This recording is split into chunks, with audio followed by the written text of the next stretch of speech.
Hi folks, Javed from EMpression, a marketing services company. I've got Jill Schoenhofer from Well Connected today, and we're going to talk specifically about your post-networking strategy, your plan. What do you do after you have done your networking at whatever event? Now what do you do? So Jill, what can we start with in terms of our post-networking plan? Well, it's amazing, Javed, but I find that people just don't follow up. Right. Like, it's unbelievable. You spent the time to drive there, sometimes you paid money to be there, you spent a few hours by the time you're done, and if you don't follow up, I think it's a wasted effort.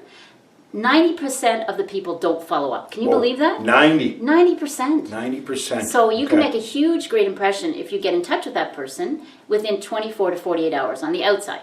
So you can make a really great impression. And I know you have some ideas on how to follow up. Right. So let's talk about a couple of things. So a couple of options. You can certainly send out an email communication already prefabbed, ready to go, and have it scheduled out. So within 24 hours, they get a ping into their inbox, and it's a nice thank you note coming from you with a call to action to perhaps continue the conversation via either a phone or a coffee. The other thing is one of these, a thank you card.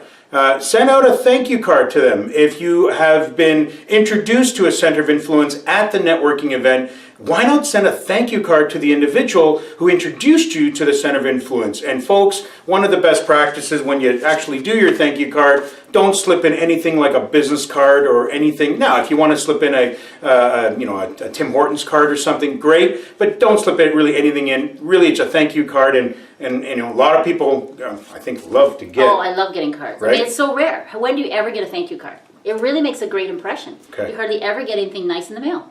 What else do we got?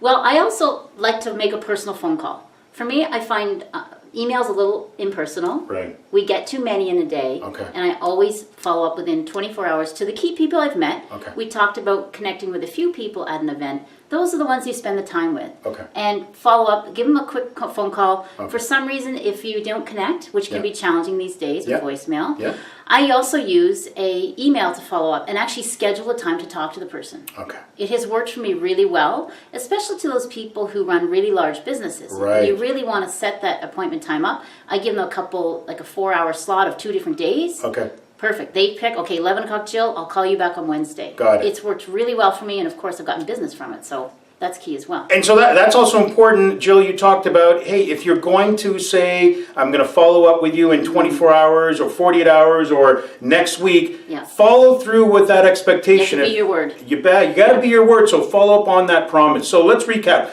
We got the post-networking event ideas, you got thank you cards, you've got email, you've got phone calls. Promise what you're going to say. That's important. So folks, Javed from EMpression, a marketing services company. We've got Jill Schoenhofer from Well Connected. Please, if you like what you're hearing and seeing, subscribe to our YouTube channel. If you've got a question you want to get featured in the next few minutes with Javed, the information's below, and we've got Jill Schoenhofer's information also to connect with her. Thanks so very much for watching. We'll see you again. Thank you. Okay.